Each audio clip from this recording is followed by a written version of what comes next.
I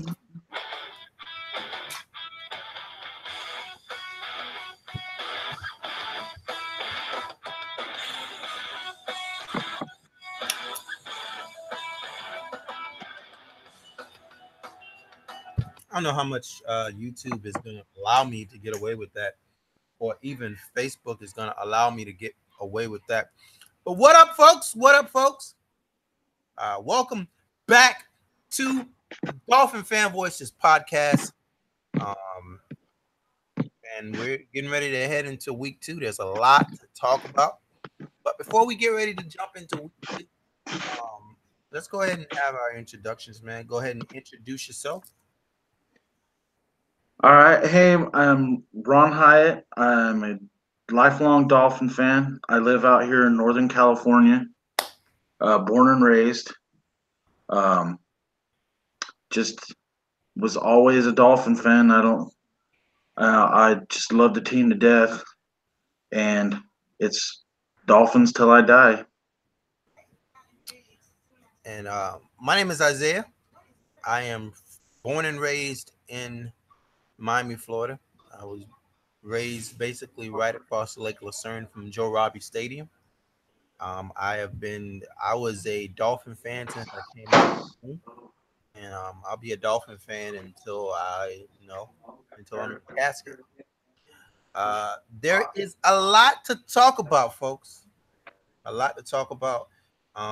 Starting this morning, I woke up this morning, um, and I looked on Facebook, and I saw a Dolphin reporter report possible Josh Sitton was going to be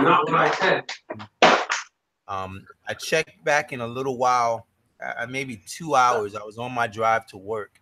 I actually posted on my Facebook page maybe 2 hours before I heard the news that if Josh Sitton was actually injured, I was probably gonna cry.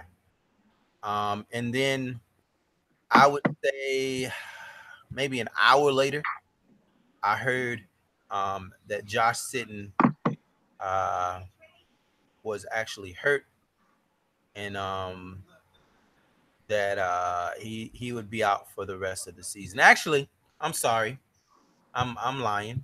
I actually posted this on my page at 7:16 on yesterday.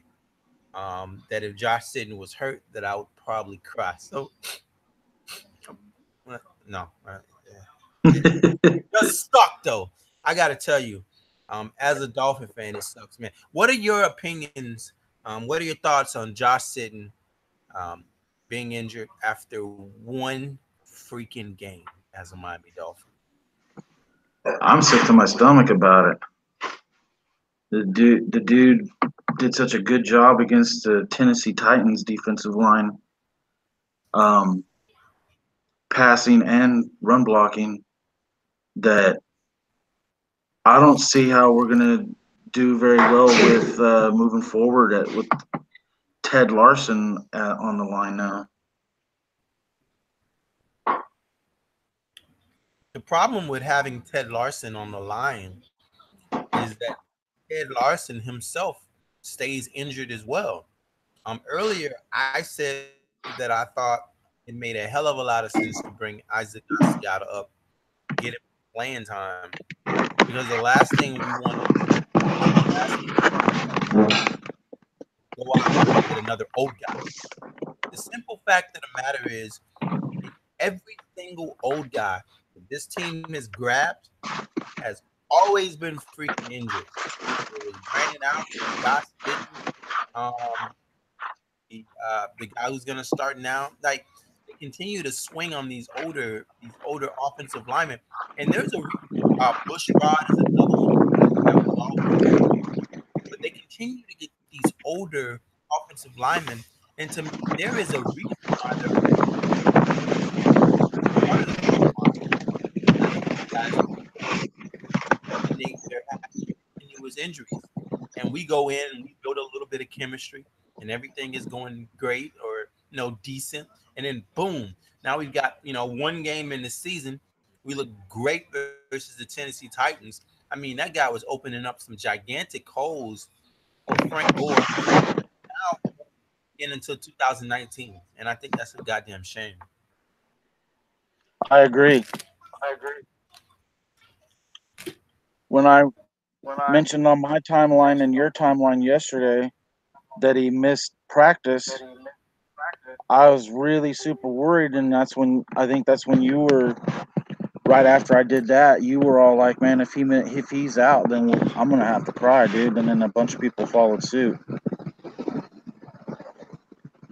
He's so good in the run game, and then he did such a good Yeah. job in the passing game. And a lot of people don't remember in that 2016 game uh, against the Titans, that same defensive line personnel gave us so many fits. And that's the week when before the Steeler game, we cut fucking Dallas Thomas, Billy Turner, and Jamil Douglas within a 6-hour fucking period that Monday, right after the fucking game day. Mondays are Yep. free days for go watching film. Man, they had to clean their fucking lockers out. Yep. And I agree with you on the old guys. Is even from Ted Larson's mouth, he's already vocalized that he'd like to go for the right guard spot. He doesn't want to play left guard. It's more natural for him with his plant foot and his arm to play the right side. And a lot of people, that don't know much about offensive line play or have never done it before, there's a drastic thing you have to do when you move from side to side. It's not as easy as it sounds on paper like it's no big deal. Well, why? If you're an offensive line, you can do it no matter what. But it's not. It's your anchor foot, as they say, and your pivot foot. So when you're dropping back in your pass pro set, there's a certain foot you're using as always or mostly contacting the ground to keep the guy from pushing you over on your back. Or you falling forward like when you see some guys like that Asiata play that first preseason game. He got too much of a forward bend, and when the defensive line guy moved, he fell flat on his face. The reason why is he was off balance. He was using that guy to hold him up. And if you're not using your feet, you'll fall down. And you can fall forward like he did, or you can get pushed on your backside. And that's your footwork. So when you change sides, you're changing your footwork. And wasn't it Larson that last preseason game exited that last preseason game with a knee injury? Was that Larson? That was Larson, wasn't it? Was it Larson? But they're saying he's 100%, but I believe that was Larson that got nicked up on his knee. And like you said, last year we brought him in to be the starting left guard. He tore his bicep. He was gone till week 9. Yep. Yep. And I don't remember a season where he was actually not hurt. That's why the Cardinals got rid of him. That's why the Bears got rid of him. That's why the Patriots I don't know if he was a Patriot, but there was like 6 teams. He's been on 6 teams. He's never stuck because he's always hurt. The definition of insanity is to do the same things over and over and over again and hope for a different result. And at this time, when it comes to offensive linemen, we seem to be insane. It doesn't make a lot of sense to continue to try the same things that didn't work the last time.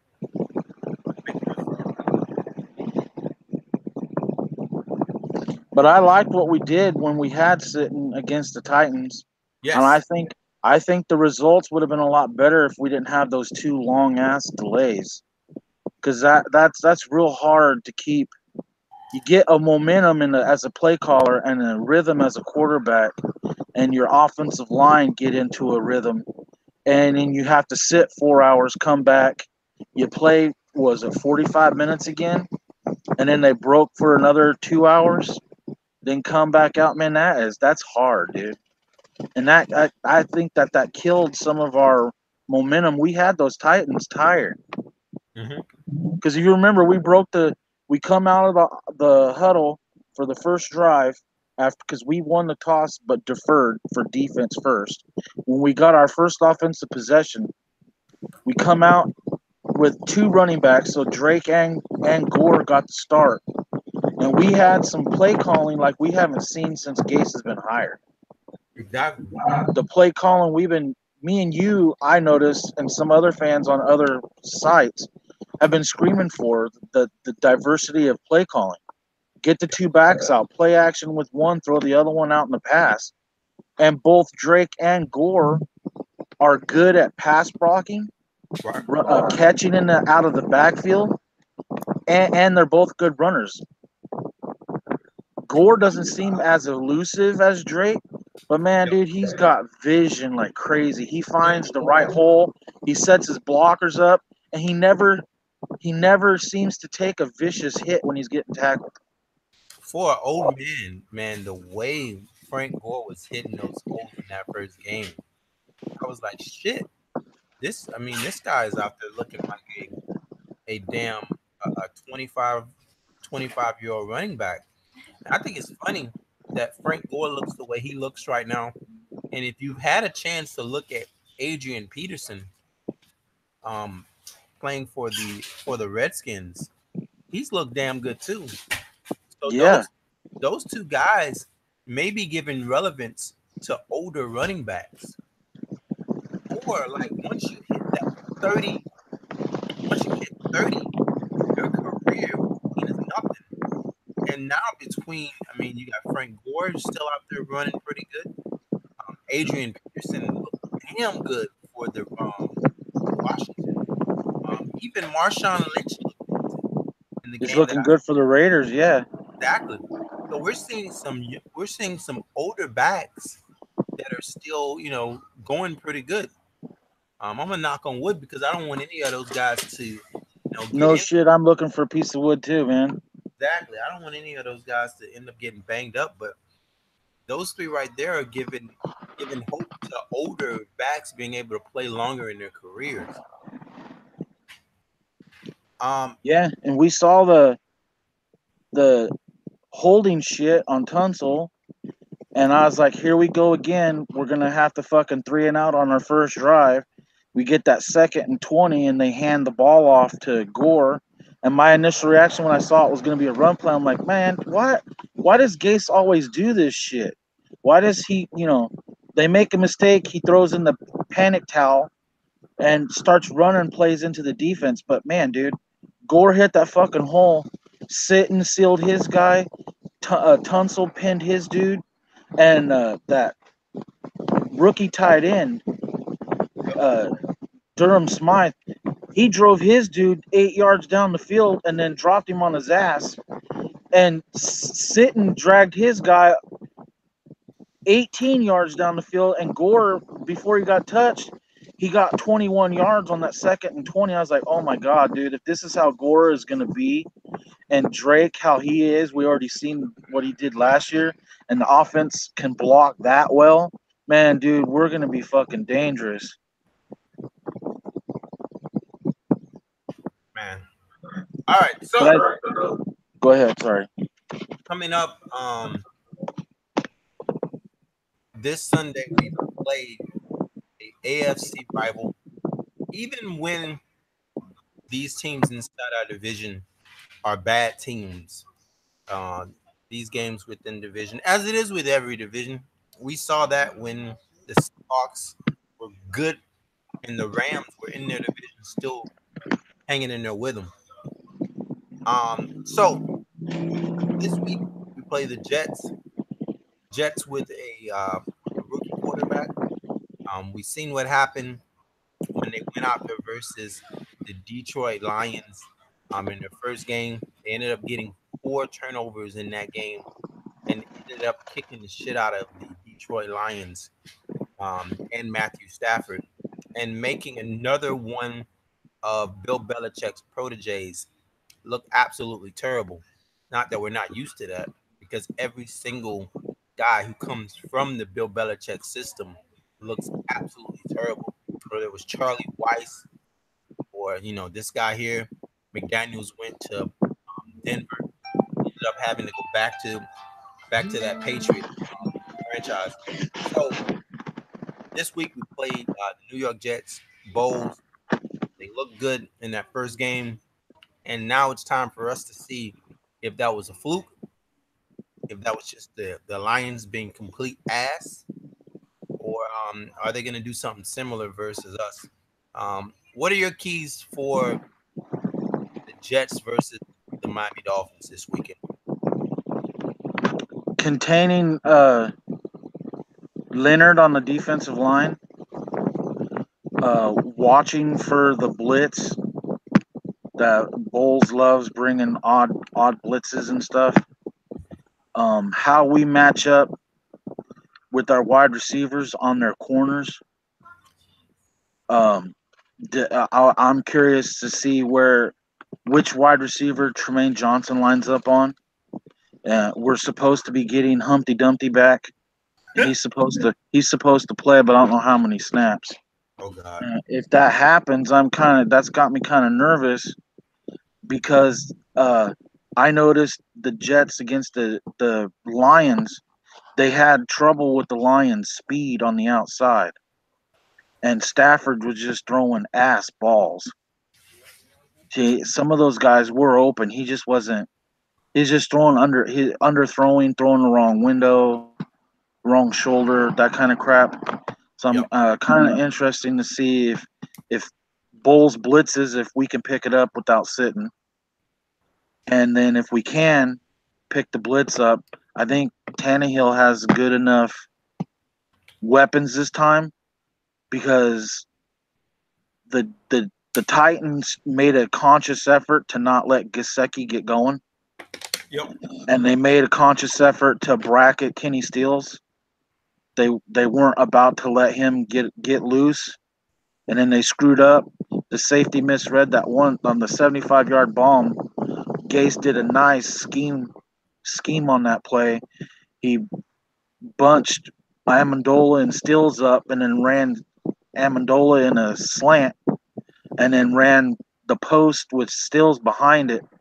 And one safety was supposed to stay deep, but he bit hard on that slant of Amendola. So Amendola ended up triple covered, and that left Butler on an island with Stills, and we know the result of that. That was a perfect dime. Dusty. And I noticed that the Jets, their corners are slow. Claiborne can be had deep like that. Mm-hmm. Tremaine Johnson, if he can't get his hands on you, he slips. He doesn't have that pedal, that extra fifth overdrive gear to make up for it. So if he whiffs on Stills or Grant or Wilson if he covers Grant, I'm comfortable because I don't see Claiborne being able to stick with Stills, Wilson, or even Amendola. I just don't. And then they still have to put somebody. They have to use their killer safeties on our tight end and our backs. So if we can get them that way, spread them out like that, there shouldn't be no reason why we can't hit the wide receivers. So that's my keys is who Tremaine is actually on for us. If we can cover the blitz, then if we can do that, I'm confident that Tannehill and our weapons in our running game can take the Jets on the road. And there's nothing better than a running game on the road with the crazy home away crowd.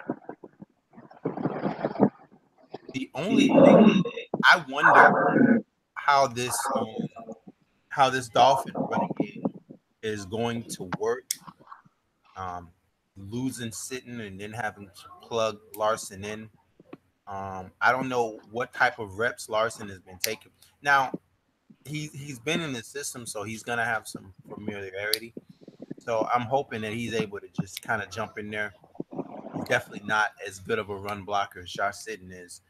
Um, like you were saying, man, with the speed that we have out there, with Wilson and Jakeem Grant and Kenny Stills. The last time Kenny Stills played this Jet team back in October, he ended up scoring 2 touchdowns versus this Jet secondary. But I think, if I'm not mistaken, that was against Buster Screen. I don't know if he's still on this team or not.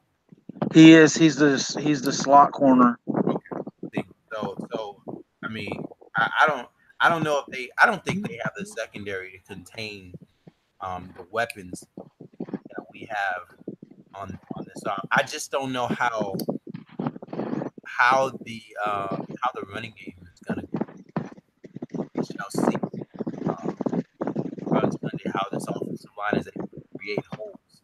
I just hope we don't get back to a situation where our running back, like if you watched last game, you saw Frank Gore get 5 yards downfield before he's even touched. Yes. And that's what that is a beautiful thing. You allow a running back to build up ahead of steam. The same thing with Kenyon Drake. There were plays where he was 4 or 5 yards down the field before he was even touched. That's amazing. You take a good back and give him that type of protection and allow him. I mean, back in 2016, Jay Ajayi was getting hit in the backfield and still able to make plays. So we'll see how that works. I just hope we don't see a situation where Gates goes to something similar to what was going on with Jay Cutler last year, especially early on, where he's doing a bunch of passes that are designed to get the ball um, out of Cutler's hands as fast as possible, and that's a good thought process. But what it ended up with us having is basically just a check down fucking offense, and every play was a 2 yard pass. So I'm hoping that this offensive line is able to hold up and allow Tannehill time to survey the field, and that we don't end up having an offense that relies on quick passing. Because I think our offense and the way that this offense is, and the amount of weapons that we have, it's built to push the ball down the field. I think our offense is built to create big plays, whether it's the receivers or the tight end. I think this is a big play offense, and it's gonna definitely be watered down if it's forced to turn into a check down offense every other play or pass. Yeah, I'm hoping that he can, because they like running their base, and then they like blitzing. I'm hoping and praying that Gase is good enough to notice when they're in their base personnel package, and we can take advantage uh, with the right personnel on the field, even if we're in the two tight end set. We can split one out as a wide, and our running backs can catch, so we can catch them with their linebackers, and I don't think their linebackers can stick with Gesicki, Smythe, Gore, Drake. But if we wait till they're in dime package, I think we're playing into their hands. I want to get them to isolate it on their linebackers out there. That Darren Lee, he's good against the run, but he's okay against the pass. And those other two guys, but I don't know who their pass rushers are. They got rid of a lot of guys.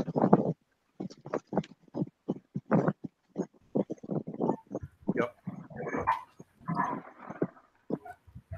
I just hope we don't go and he gets uh, Devontae Parker out there and he forgets that he's got Albert Wilson. He forgets that he's got Jakeem Grant.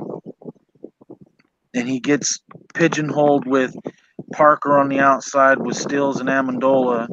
To me, that plays to the speed or lack of the speed that the Jets have. Yep. He's playing into their hands, giving them basically nullifying our advantage.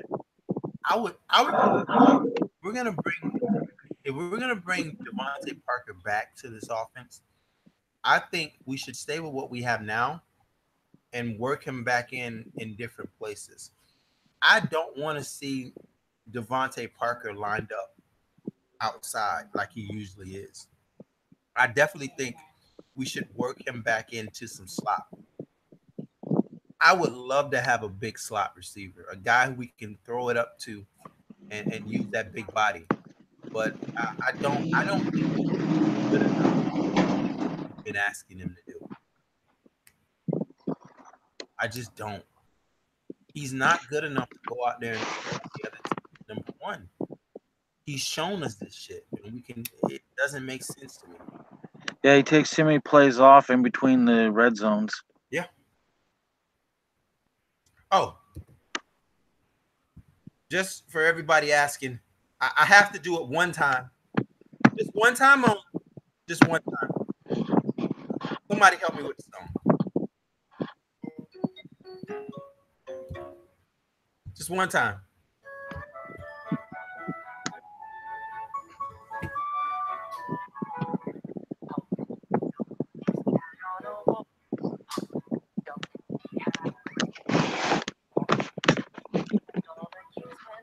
Couldn't put Humpty together again.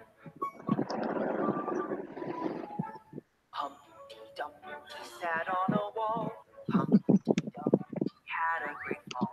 All the king's horses and all the king's men couldn't put Humpty together again. That's right, folks. Humpty Dumpty may return back to the Miami Dolphins this weekend. Barring that he doesn't twist his ankle getting out of the shower, we may get to see Devontae Parker play a game for the Miami Dolphins this weekend. So you'd like to see him come in split reps with Amendola in the slot? I would. And it'll be interesting to see how teams react to Devontae Parker inside. I want to see if it pulls the other team's number one inside. What do you think happens if it don't? If it doesn't pull him inside, then it's going to leave Devontae Parker versus normally a smaller slot receiver, a smaller slot cornerback. Because, I mean, the majority of your slot cornerbacks are smaller. And I think that would give us a bit of a mismatch, especially if he's able. Then we end up with a situation where we have to depend on Devontae Parker to make those catches and take hits sometimes. And he couldn't take the hits outside. Now he's, being asked to go over the. It's a different proposition. Well, you have me thinking kind of how we use Kenny Stills in the slot, not like we used the same routes that we used with Jarvis Landry or we're using with Amendola right now. Right. Using when they're in the slot, like when we play Kenny in the slot, we usually against the Titans, we had him lined up on the same side as Albert Wilson. Right. Then they run the 8-yard up, and then they crossed, and then whoever followed who was the quarterback had a read. They had to read where the coverage was going to or where it wasn't. And that's where Kenny got that first touchdown, is everybody followed Albert Wilson looking for a big play. Right. And they left fucking Kenny Stills, and the guy had bad position. He was kind of trying to catch back up. And then there was no one over the top, and Kenny just dove in for the touchdown. So you have me thinking if we use Devontae in that same role, they have him in the slot, but it's bunch kind of. They run him 8 yards, and then they do the combo routes where they, cross or pick or whatever you want to call it. He could probably catch those open routes like Kenny was doing. Mm-hmm. And like you said, he's not lined up against Tremaine Johnson or the team's number one. He's against our number 3 or a safety. And he does have a pedal. Yep. So he could get more open looks from the slot without. Because now, see, I don't think he can run those slants, those short crossing routes. No. That's where those linebackers and safeties come down like TJ does and knocks people out. Right. I don't know if you saw the snap count last week in our secondary. I did. On our defense, TJ McDonald had more snaps than any other defensive player on the field. Yeah, there was a few of them that took all 69 snaps. T.J. McDonald was one. Kiko Alonso was one. Um, there was one other I'm forgetting, but we only played Minka at 44 of those 69 snaps. Exactly, wasn't it? I mean, the defense didn't look terrible, but then again, well, then again, we have to look who we're playing against.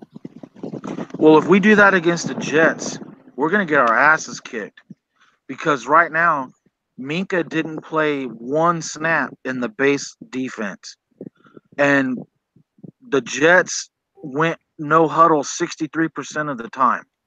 Yep. So if they get us locked in the base with TJ and Jones and Minka off the field, we're in some deep shit Mm-hmm. because they'll do the same thing that we like to do, run Bilal Powell out in the slot, let him go in patterns, run the screen game, and now we're stuck without the faster guys on the field because TJ he struggled against the Titans, dude. He had one where he completely failed to cover his dude. Mm-hmm. And then he's usually good coming downhill and making tackles.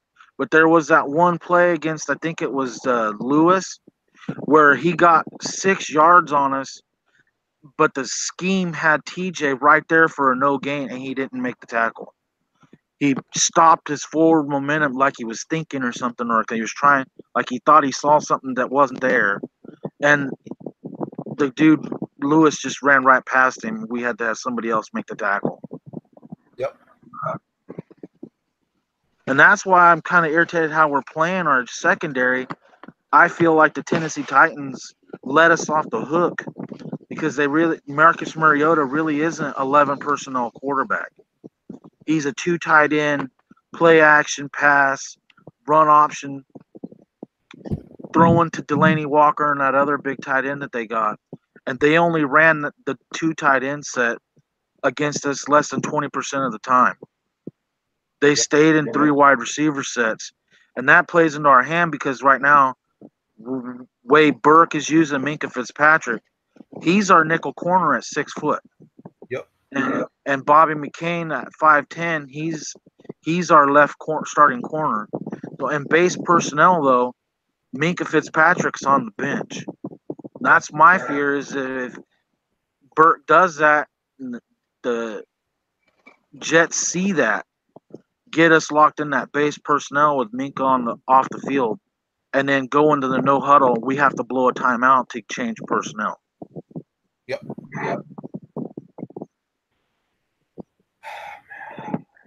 The other thing that worried me from last week's game, and I hope it doesn't transfer to this week's game. And maybe it was just the weather conditions, all of the different breaks throughout the game. But I noticed that there wasn't an ounce of pressure on the Titan quarterbacks. I did see one figure that stated that their quarterback, I forget, it was getting the ball out very fast. But even on plays where I seen, where the quarterback was holding the ball some, I didn't see an ounce of pressure. And I hope that that cannot be something that continues into this Jets game because we are facing a rookie quarterback. And it's going to be a rookie quarterback that got a little bit of confidence after beating the Detroit Lions last week. Um, so we have to come out there and get pressure and rattle this young rookie quarterback. We can't allow him to sit back and survey the field and gain more confidence on us. What are your thoughts on the pressure that we were able to get, or the lack thereof pressure that we were able to get on the Tennessee Titans? I think that was by design. Yeah. I think we put a big emphasis on not letting Mariota beat us with his legs because the scrambling quarterbacks have fucking killed us Right. all the time. Like when Tyrod was in the Bills, we couldn't get that fucker down. Right. Um, the scrambling quarterback, like that's what made Fitzpatrick so dangerous. Is he can move around and extend the play too. and we had a lot of trouble containing those guys. So I Right. think some of our, not all of it, but some of our lack of pass rush was we were trying to keep our guys in their lanes, Right. and that translated into the running game. Their running game, barring those three breakdowns, they didn't really run against us. Derrick Henry, I think, only averaged 2.5 or 2.6 yards a carry. Right. And if Dion Lewis hadn't got those two over 10-yard runs, I don't think he would have done very well against us either. So by keeping them home in their lanes, kind of helped us with the run. But there was times where we should have got pressure, and the Titans got away with holding our pass rushers. Yeah. And that one, they called holding, but it should have been face mask. Lawan, before he got that hit from Branch on that interception from Yes. Jones, he had Quinn's fucking head, dude. I'm Mm-hmm. surprised he didn't have like a neck injury Yep. because Quinn dipped low and he grabbed onto the face mask. That's all he could grab, and Yep. he just fucking held on for dear life. And I noticed they were also holding Wake. Wake was getting around the right tackle, and then they used chip blocks to contain him.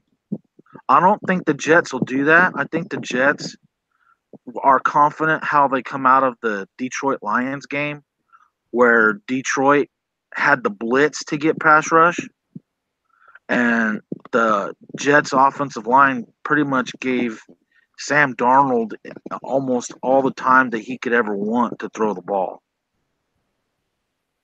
But he's not as maneuverable as Mariota. So I look for the pass rush to come. I think that's one of the great things that can come out of this defense this year is the fact that we're able to get pressure with four down linemen, and we don't have to dial up a blitz. So we're able to get pressure with our four down linemen and then play coverage behind them. I think that is an absolute awesome thing. I pray that the preseason wasn't just some facade, and that's actually going to happen for us regularly in the regular season. Another thing that I noticed too, though, is there wasn't a lot of snaps where Wake and Quinn were out on the field at the same time. Yeah. Yep. And I was curious for Charles Harris, but they played him more at the defensive tackle spot against the Titans than they did put him at defensive end. See, I think a reason why they didn't play those two together a lot is because that would end up being a liability in the run defense. And I think the main focus is the run of the Tennessee Titans. And I think that's the reason. I was saying that we should be playing William Hayes and Andre Branch more because those guys are better run stoppers than your Quinn and your Wake are. Well, the snap count broke down with Quinn getting 43 Yep. of the defensive snaps. Wake got 41. Branch got 40. Harris only got 23. Mm-hmm. Hayes got like 28 or 29 or something like that. 30 something maybe. Yeah. But Hayes has a cast on one of his hands. Oh shit. So I don't know how that's going to translate for our run defense. Who? And I didn't get a chance to look at who do the Jets have back there running the football? Bilal Powell. And I don't know who the other two guys are. Look here. Bilal Powell is dangerous. He's a good screen catcher. He's a good blitz picker upper, and he hits the hole quick. He's hard to bring down. All right. And like Jonathan said in the comments, the Jets are dirty fuckers on the offensive line. They do a lot of cutting. They get the hands to the face kind of crap. I think one of the years last year or so, the Branch got his eye poked. They got his hand in his face. He had to step out for a little bit for get some water in his eye or some shit. They poked him in the eyeball. Okay, so the Jets have Isaiah Crowell. And in the game versus the Detroit Lions, that guy had 10 carries, 102 yards, and 2 touchdowns Yeah. with a 10 yards per carry average. See, they did a lot of play action pass. Mm-hmm. They did what you said that we need to do with Ryan Tannehill. They did that with Darnold. Yep. They made the game easy for him at quarterback. They gave him a lot of protections, keeping 6 guys in a lot of times, the tight end or the back. They run some screens to get him some confidence early. They did a lot of play action passes and shit. He was pretty efficient. Yep. Sam Darnold. Yeah, he was efficient. He didn't have a lot of yards though, and the Lions kept throwing picks in their side of the zone. I think there was eight drives that Darnold got that he only had to go 40 yards for a touchdown or Yep. a field goal. They got the short side of the field, so he didn't really have to drive 80 yards or 75 yards. And we did good. Minka did that first and or fourth down goal at the 2 yard line. We drove 98 yards, Mm-hmm. got a score, That and was then later on we drove 89 yards, got in the scoring zone. So one thing that I definitely need to see in this game versus the Jets, and I think paramount just going forward. Um, Definitely seeing that back half of our schedule is we've got to get better at finishing drives. That must get better. We cannot get into teams' red zones and bog down and not put points on the board or turn the ball over. I mean, you're playing against Marcus Mariota and Blaine Gabbert and some of that stuff, it gets forgiven. But when you're playing against the Tom Brady's and the Aaron Rodgers and the Jacksonville Jaguar defense and the Minnesota in the red zone with those guys, you better put points on the board because you're not going to do it very often. So I'm just like people are saying, Isaiah, you're being so critical, but no, you're not. I'm not only thinking about now. You got to like everybody that's listening to this real quick, you got to understand something. I'm not just looking at what's going on now. I'm also projecting what's going on now to the future and future games. There's no way in hell we're gonna get 3 turnovers. We're gonna get into the red zone 3, 4 times, only kick 1 field goal, and beat Tom Brady or beat Aaron or beat the Minnesota Viking defense or the Jacksonville. We have to be able to put points on the board when they're there. Because when you're throwing against Jalen Ramsey and AJ Boye, the holes aren't going to be that big. Yeah, and they got coverage linebackers. Exactly. So, and like the Vikings needed to add Mike Hughes as their slot corner, who can play outside too, and then turn around and add another pass rusher to that defense already.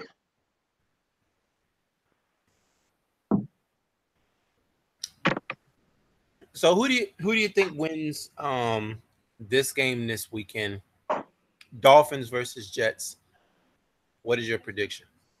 I'm going Dolphins. I'm going 42-3. Whoa. 42-3? Yep. I see Gesicki in the red zone a lot, even though that play against Tennessee was kind of telegraphed. I don't see that happening again.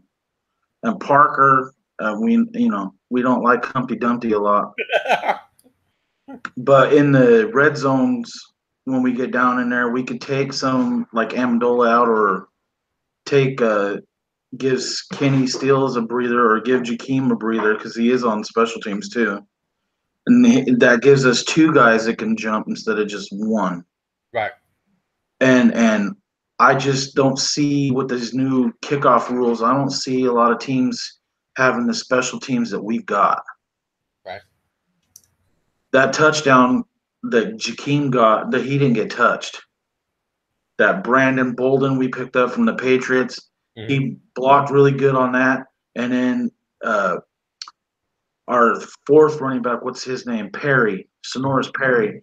He led up through the hole, and Jakeem didn't have to get touched. And I don't see that getting improved because now the teams can't do the wedges anymore. They have to wait an extra second before they can run down to come after. So your kickers are kicking uh, ahead of their coverages, and our blockers get more of a chance to see who they're going to get. They can see the lanes where a lane could form, and they can say, hey, follow me. You can only have two guys Yep. running in a pattern. And right now, it seems like Jakeem's keyed on following Bolden and Perry. And if that sticks to the year, I can see Jakeem getting 3 or 4 touchdowns in special teams this year alone. Yeah. But I Um. don't see the speed matching up, their defense of lack of speed on the outside matching with our speed. And I see Gase putting the throttle down this week. My prediction for this week, I'm gonna go with I'm gonna say 24-10 Dolphins. I hope that this is the game that we're able to get some pressure on the quarterback. I like by the fourth or fifth game, I like to see Wake and Quinn both have about 5 or 6 sacks. That's gonna set us up perfectly going down this going down the stretch in this season. It would be lovely to be at 2-0 and not be, the previous seasons we've seen us come out of the gate staggering out of the gate last year, previous year, come out staggering. It'll be lovely to be 2-0, and just I hope that we also stay relatively healthy as a team as well. No more freaking injuries, man. I agree with the injury part. Yeah, I'm going 42-3, and I'm calling Minka gets his first official pick against the rookie quarterback of the Jets. That would be lovely. I wish they would put this man at free safety in our base defense, and then That's when we go to Yeah, our matching with Jones. Bring TJ. The snaps come out where I look at if they can reverse, give Minka 100% of the snaps, and then bring TJ off the bench. yeah, bring TJ in when we go to our nickel defense, then put TJ at the strong safety. If it was me, I would put TJ at the strong and slide Jones over to free, and then put Minka at the nickel. Same here. That's what I thought they were going to do. I mean, that makes so much sense. I don't know why they don't just put either Tank or McTire out there and let Bobby play his better spot in the nickel, and give us Jones and Fitzpatrick covering deep and just coming down using their speed, because that's what stood out against the Titans is them being able to, like, he come off of his guy and stop the dude before the touchdown. If that's TJ, that's a touchdown. Yep. And I don't want to hate on TJ, but TJ doesn't run a 4.40 like No. Mika does. TJ to me is a box safety. He is. And when we go into those the nickel, they should take one of our slow ass linebackers who ain't doing nothing anyway, take them out and let TJ roam there. Yeah. Go to the 3 safety like the Patriots do. That makes so much sense. And TJ matches up against the running backs better than he does the tight ends. Yes. Unless you got a guy like a Christian McCaffrey. Or Deion Lewis. Yeah. Then it's a different story. Yeah, because then you're talking about freakish athletes, dude. Yeah. But shit. We don't, I mean, to me, we still don't have anybody to match that guy. Deion Lewis? None of those running backs. Yeah, thank God he's not on the Patriots no more, huh? Well. Or maybe, I mean, maybe I'm just not giving Baker enough time. Well, he didn't get a lot of snaps. That's why it looked so bad. Right. Maybe that's what that is. They kept Kiko in there every single snap, and then they tried to ride McMillan in as the coverage, and he's not as good in coverage as Baker is. No. And that's what I was talking about at the top of the show, or the top of the podcast, is we have to learn how to use our guys better. Yes. Like knowing that Minka Fitzpatrick, he showed him and Jones are two of the 5 best guys on the Dolphins roster. Absolutely. And you throw Baker out there, his speed is so much. Raekwon needs to take a breather on the passing downs, and if they're gonna ride Kiko, at least give somebody that can cover up Kiko's mistakes with speed. Because I saw 52 in trail mode all the time.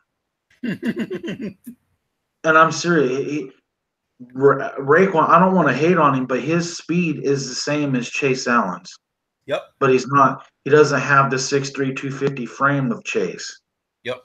Now Baker's only 6'1", 220, 222. But the dude is legit 4'5", 40-yard dash. And they're trying to say that he didn't do so hot at the combine where he got the 4'5", 40-yard dash. They're trying to say he's in the 4.4 ranges at Ohio State. I can believe. So if that's true, man, when you're in coverage, go with your speed. Even if they miss the tackle, they have the pedal to catch back up. Because like Kiko misses a lot of tackles, but if you notice on that one pick that Howard got last year against the Patriots when he was covering Cooks, the other guy next to Howard was Kiko Alonso, and he was stride for stride with Brandon Cooks. Oh shit! That's crazy. Yeah. Why not have 55 out there doing the same shit? Yeah. Sure. It's just small tweaks to the roster like that. If they put Mink out there all the time, match him up more often with Jones. Like you said, that Jones can cover better. He can line up at that free safety spot. Yep. TJ can take Jones's spot in the strong side with less of speed, and you're not getting any drop off. Right. But Jones is better at the free safety than TJ is just off the start. So you're getting your best all the time on the field. Yep. And Baker's only going to get better if he gets more snaps. That's why I've been screaming for Chase Allen. They're so young and they're so raw. Like Chase Allen was undrafted. No one thought he was going to make the roster. They thought I was crazy on Facebook and stuff on the official site, also on Twitter, saying, me saying, well, Chase Allen's going to make the team. They're like, you're so stupid, dude. He's undrafted guy out of some small ass school in Illinois. It's not going to happen. And yet there he is. There he is. He's our backup at both strong side linebacker if Baker goes down, and he's the backup at middle linebacker if Raekwon McMillan goes down.